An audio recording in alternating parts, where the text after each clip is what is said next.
Hello everybody, it's Paul Neeson with Torah Life Ministries, and we are reading the Torah portion for this coming Shabbat. It's the 28th reading in this year's cycle, and it's going to be Leviticus 14 and Leviticus 15. So basically it's Leviticus 14:1 to Leviticus 15:33. Now, in leap years, this Torah portion is read separately by itself, but all other years it's read with the previous Torah portion number 27, which we just read, and I'm going to post them separately here on my website, but you can go read them back to back for the same week, the same cycle, every year other than a leap year. But I did post them separate, so in a leap year, it can be separate. So this Torah portion again is Leviticus 14:1 to 15:33, and we're continuing with the idea of tzara'at. And I know I pronounced it wrong. I don't speak Hebrew, and it's actually called tzara'at, or more closer to that, I say tzara'at. Basically, it's a person that's inflicted with this skin disease, and how it's to be treated, and what it is for, and so on. And there's many Bible scholars that speculate what exactly is the meaning behind this tzara'at, or what the significance of it is or is not. And I don't like to speculate, folks. I like to read right from the scriptures, basically to see what it says and try to make it out from that, and not get into speculation, because so many people can have their own ideas, or things can seem like something, but I want to stick to the word. So I have to tell people, this has been one of the most challenging Torah portions I ever did, because there's not that much on the word. It's always speculation. And I finally just had to get away from everything for a day and relax and just take it easy, and then revisit the whole thing from the beginning. I did use several resources, but I wanted to read through it line for line to figure out the best way I could present this teaching and really understand it myself, and I believe I did that. Now, it's only two chapters, chapters 14 and chapter 15, and there's a lot in it, but it's such a undiscussed portion that not as many people are familiar with this. So we're continuing with what we were talking about with the tzara'at from chapter 13 of Leviticus, and we're going to get right into it here. And I'm going to break it down for everyone here, and I won't necessarily read the whole thing, or maybe we'll get through reading the whole thing, but get your Bibles out, everybody, and we're going to be Leviticus 14. So Leviticus 14:1, it says, "Our wonderful Creator said to Moses." That's where it starts off once again. Our Creator said to Moses. So again, Moses was the messenger. This isn't the Moses' law or Moses' instructions. No, these are the instructions of our Creator, and Moses is the messenger. He goes on to say in Leviticus 14:2, it says, "This is to be the law concerning the person afflicted with tzara'at." So we go, this is to be the law. In other words, this law, or the Torah, or the instructions, he's saying to Moses, these are the instructions, Leviticus 14:2. So our Creator's given the instructions to Moses to give to all the people. And then it goes on in 14:2, of course, to say, concerning the person afflicted with tzara'at. So it's concerning the person afflicted with this thing. So the portion is not about tzara'at, or whatever, however you want to pronounce it. The portion's about the person that is afflicted with it. And you know, it's very misunderstood, and in all the commentary I've read, they often misunderstood this tzara'at for leprosy. It was not leprosy, folks. It was not the same thing. That was an early biblical understanding that is incorrect. It's very well known now that this is not leprosy, this tzara'at that they're talking about. So we have to be careful when we understand that, or when we think about that. So this is to be the law, or the instructions concerning the person afflicted with tzara'at. And then it goes say, on the day of his purification. Now there's many other instructions, not just on the day of the purification. There's instructions before that day and after that day. But specifically here it says, on the day of his purification. And we're going to get into the day of his purification in this week's reading. So the instructions are giving for this, not only for this one day, but all the days. But we have to remember, folks, tzara'at was not necessarily a disease, as leprosy might so be, and so on. Tzara'at was more of maybe a spiritual disease, if we want to call it a disease, but it wasn't like the traditional physical disease. For a physical disease, you would go to your doctor, and your doctor would give you some medicine, and I don't want to say heal you, because doctors today don't really know how to heal, but they would try to treat it from a medical standpoint. Well, tzara'at was different. It was more of an idea of sin, or something from sin was causing it. And to be cured wasn't to take some medicine or to overcome it like a physical sickness. To be cured from this was a cleansing that needed to be taken place. More of a spiritual medicine, so to say, and more of actually clean versus unclean. That's what it comes down to. And the priests were there, they're called in, not the doctors. It was the priest that was called in. So 14:2 continues to say, he is to be brought to the priest. And it was just as much, again, as a spiritual root issue as it was a physical root issue. So we need to know that. Now 14:3 goes on to say of Leviticus, and the priest is to go outside the camp to examine him there. Now the priest wasn't bringing him to him. He wasn't going to the priest, but the priest was inside the camp. He was going outside the camp to see him there. So we've seen him outside the camp. And there were two things really that need to be taken place, or two parts to the ceremonial of the restoration of the afflicted person to be cleansed. And we're going to get through those two parts now. But basically, the first part, I'll go through it, is it took place with outside the camp. It was not in the camp. So a person that was afflicted with this tzara'at had to be sent outside of the community. It was only to terminate the condition of this person being ceremonially dead, so to say. It wasn't the cleansing process. The priest was coming to determine if he was okay or now clean to come back into the community. So even if he came back to the community, there were still restrictions that had to apply in him coming back to the community. And he was still under defilement, or he was still defiled, and he was not allowed to approach the presence of a wonderful Creator and make offerings and sacrifices at the altar, or at least present his sacrifices to the priest to do so. So it was the beginning of it. So it wasn't the day of the cleansing, as we said. It was the beginning of it. He was outside the camp because he was already determined that he had this tzara'at.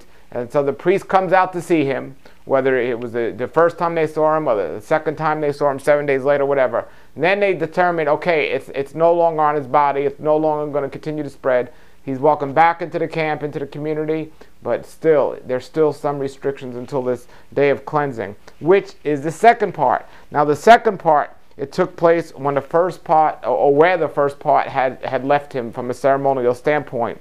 On the 8th day after he's come back, on the 8th day, he was allowed to finally make an offering and restore himself to the full enjoyment of all the covenant privileges that came before our wonderful Creator. So that was basically the two parts and the way it was dealt with here. Now, if we see here in 14:3, it goes on to say, if the priest see that tzara'at sores have been healed from the afflicted person, then the priest will order.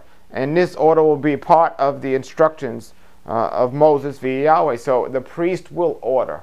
So it's the order of the priest, or the instructions of the priest. It's the priest who will determine this person is okay, is clean, and so on. And when we think about the priestly orders, or what the priest is to do, we look at 14:4 to Leviticus 14:32, and they were the exact orders and sacrifices that needed to take place so the priest can make atonement for the person being purified because of his uncleanness. So we're not going to get into 14:4 to 4:32.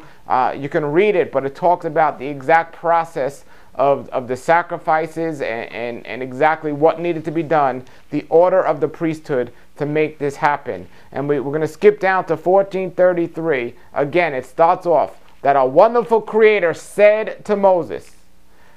How many times in all the guidelines and instructions of the Torah, especially Leviticus, does it start off saying that our Creator said to Moses? And here it is again, no difference. Our Creator said to Moses. Then 14:34 of Leviticus says, when you have entered the land of Canaan, when you have entered the land of Canaan, it says, which I am giving you as a possession. So Canaan was the promised land. So they already had the idea of tzara'at, the instructions of the two ways it was to be treated, the tzara'at, and set the foundation of the foundation. Pretty much the tabernacle in the desert was setting up the foundation for the children when they went into the promised land, and then later on looking forward to the temple, and then forward from that looking to Yeshua Messiah.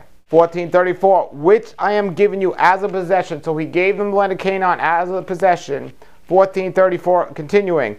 And I put, so who's putting it there? The Creator's putting there, an infection of tzara'at in a house in the land that you possess.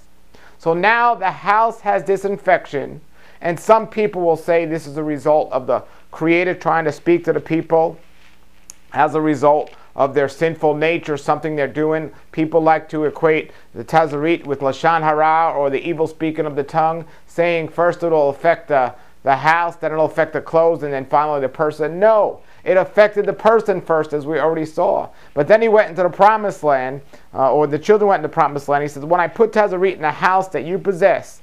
And then 14:35 to 14:42 talks about the unclean house and how it is to be dealt with. And 14:35 goes and say, the owner of the house must come and tell the priest. The owner of the house must come and tell the priest. So now we're going to see the similarities to the person being affected with this tzara'at and the house being affected with the tzara'at. There were still two parts, and they were very similar, these two parts. We see part 1, 14:36. The priest must order the house emptied, just like the priest ordered the person with tzara'at out of the community. Now he's ordering the house empty. It wasn't moved out of the camp because it was a house. It couldn't necessarily be picked up and moved out of the camp every time, but it had to be emptied. So nothing else would be made unclean in the house. This was the reason in the first part with the person being unclean. The person had to be moved out of the camp, so it wasn't contagious, and nothing else can be made unclean. It's the same principle. There's two principles to the people and the priest dealing with the people with tzara'at, and also the house and the priest dealing with the house and tzara'at.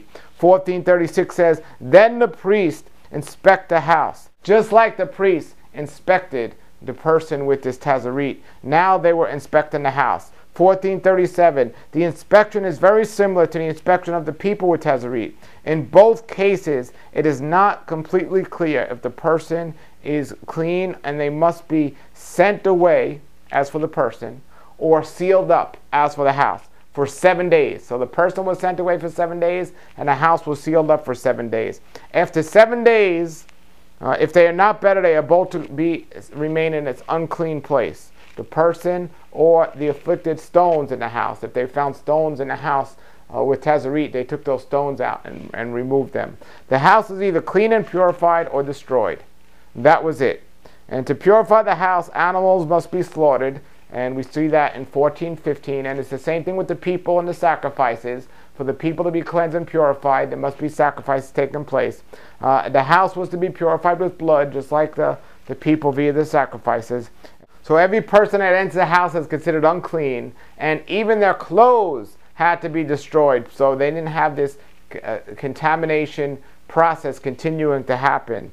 So the person is either clean or alone, bottom line. When you're dealing with tzara'at, and the same thing with the house, it's either alone or it's clean and people can come in the house. Same thing, and this is just setting the example or the root, because there's many other instances, and clothes another example, with tzara'at, or dealing with these communicable diseases and how they were to be treated. The sacrifice or purification can only take place when the priests declare the tzara'at is gone.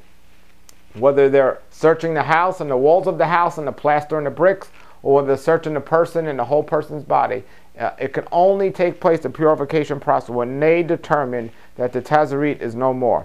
And Leviticus 14:54 says, the law for anything concerning tzara'at to people, house, or even clothing is the same goal, the same idea. And that is separating the clean from the unclean. That's what it comes down to. That's what we saw in a previous chapter of the clean and unclean foods. And that's what we're seeing now in the clean and unclean people, the clean and unclean objects. This is the root of the scriptures, folks. It's separating the clean from the unclean. It's about being holy. What does holy mean? Holy means set apart from what? From the unholy. The clean from the unclean. And this is what we get in chapter 14 here of Leviticus in this reading. And this week's Torah portion continues with chapter 15. And chapter 15 is not about the person that is unclean, but it's about the state of uncleanness. So we have to remember this. Again, this was not an easy Torah portion, and it's not going to be easy for people to understand. Many times when people hear unclean, They get very emotional over it. I mean, I know when I say a woman's unclean, if she's during her monthly cycle, people, oh, that's so wrong. How could you call a woman unclean for just the natural process of the human body and so on? It's about the state of uncleansedness. It's about being made clean and being purified. So get away from this worldly thinking of unclean means something that's dirty or really bad. No, unclean means something that's not properly prepared to be in front of our wonderful Creator, and it has to be, something has to happen for that to happen. Now, when we talk about clean and unclean here in the scriptures, we're looking a lot at ceremonial clean and unclean, which we'll be talking about, because today we cannot be ceremonial clean according to the process that we had back then, but then again we can, and I'm going to explain it here.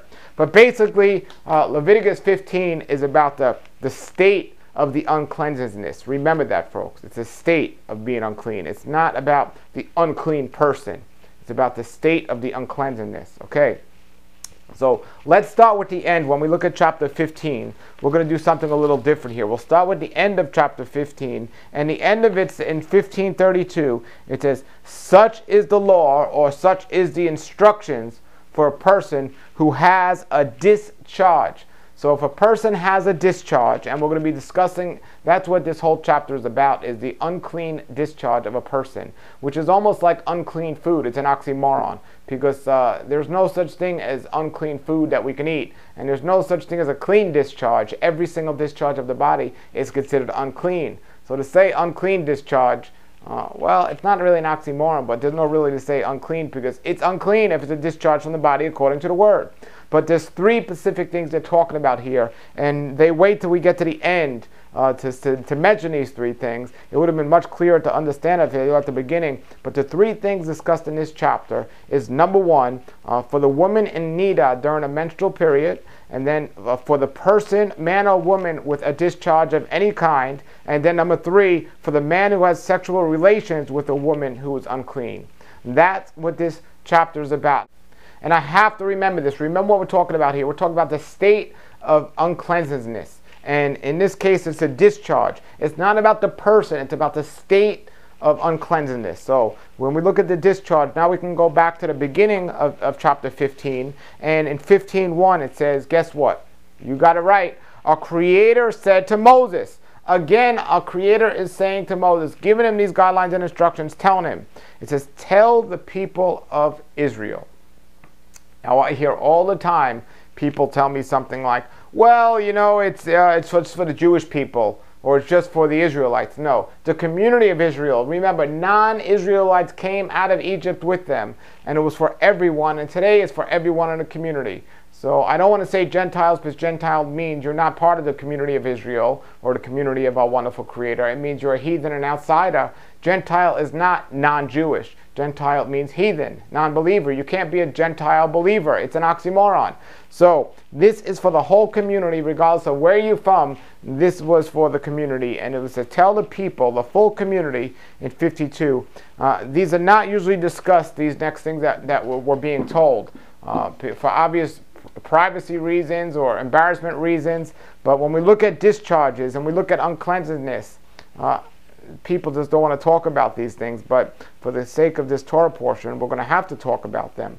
In 15:2, it says, when any man has a discharge from his body.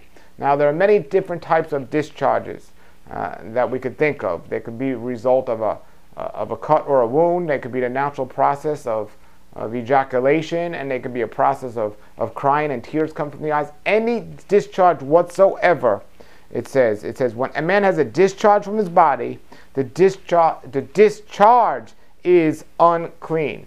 So again, it's not directly calling a person unclean. Now the person is unclean because of his unclean discharge. But it's a discharge. It says the discharge is unclean. So we have to keep this in mind. And when we're talking about clean and unclean, we're talking about it from a ceremonial standpoint. Because, you know, I could take, or somebody could take soap and clean themselves and be squeaky clean, spotless, no dirt on their body at all. But from a ceremonial standpoint, even if they're clean on the outside, they're still not clean if they have a discharge. It's a ceremonial thing. It's different than we look at clean or unclean, that person's dirty or undirty. No.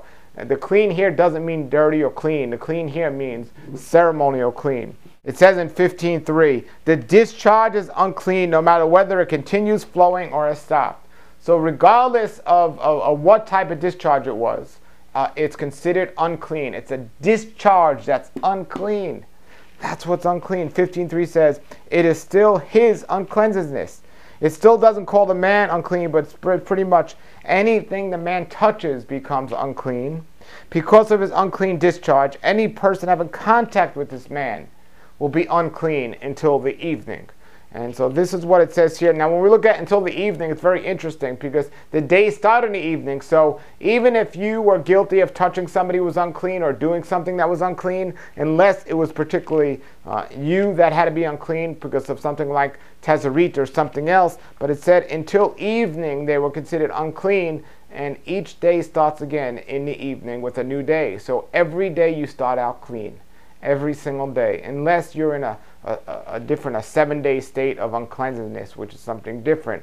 But if you are guilty of touching something that's unclean, that made you unclean, it was for that day. The next day is a new day and it's starting over again.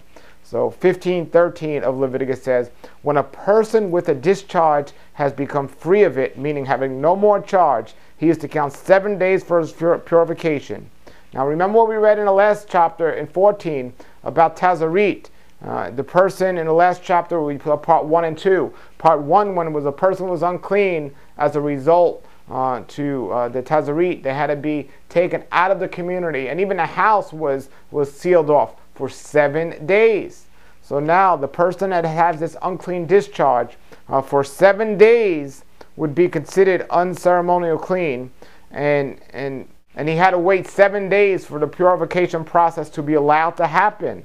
Now, I'll tell you this one. A lot of women get upset when I mention being unclean because of a flow of blood coming from them, whether it's their monthly cycle or whether it's from childbirth. They're still considered unclean.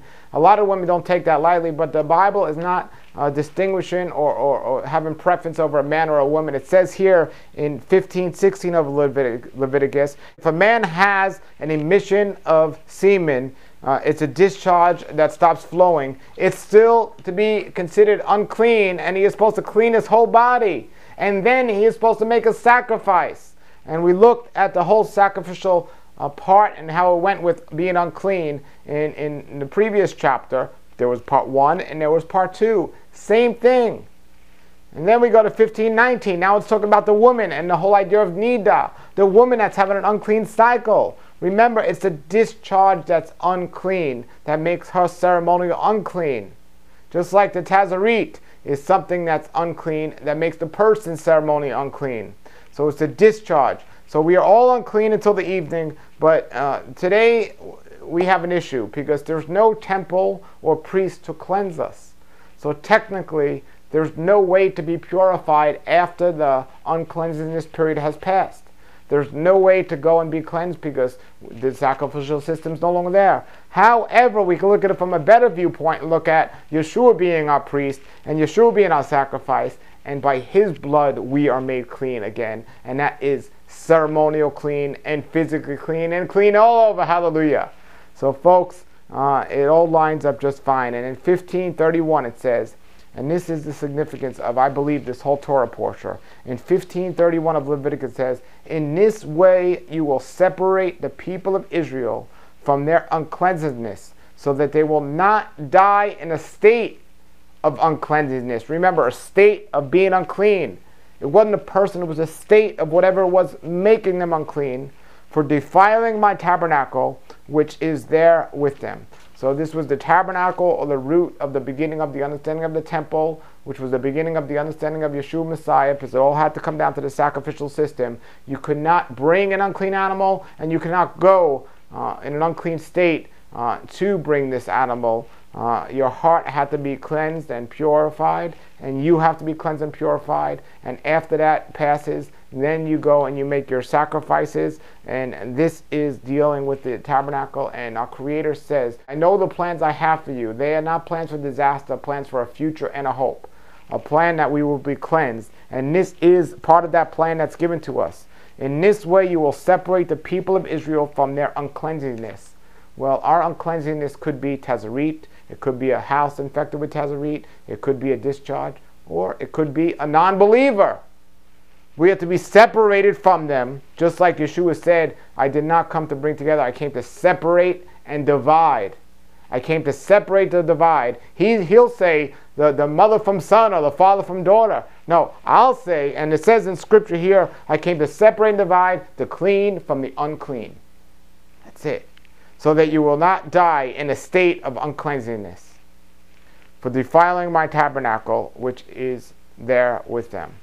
So folks, there you have it. That's this week's Torah portion. And depending if you're watching this on a leap year or not, if it's not a leap year, we read it together with the previous Torah verse or Torah portion. And if it is a leap year, we read it separate. And next week's Torah portion is going to be number 29, the 29th reading in this year's cycle, which will be Leviticus 16:1 to 18:30. Now, just like this next Torah portion, if it is a leap year, that's read by itself. But it's not a leap year, we read Parsha 29 with Parsha 30, which is Leviticus 19:1 to 20:27. So depending on the leap year or not, you would read the two next Torah portions, just like we read two this year if it wasn't a leap year. All right, everybody. If you have any comments or questions, just post them below the video. Thanks for checking it out, and remember, folks, that our Creator has a future and a hope, and He only tells us the truth so we may live and so we may have life. And that's what it's about. So thanks for checking it out. You can see my other Torah portions here on the website, TorahLife.tv. That's www.TorahLife.tv. Until then, have a great day, have a great Shabbat, and Shalom, Shalom. Come out of the world, oh my people, seek the truth, avoid the evil, learn Yahweh's ways, Torah Life Ministries, come out of the world.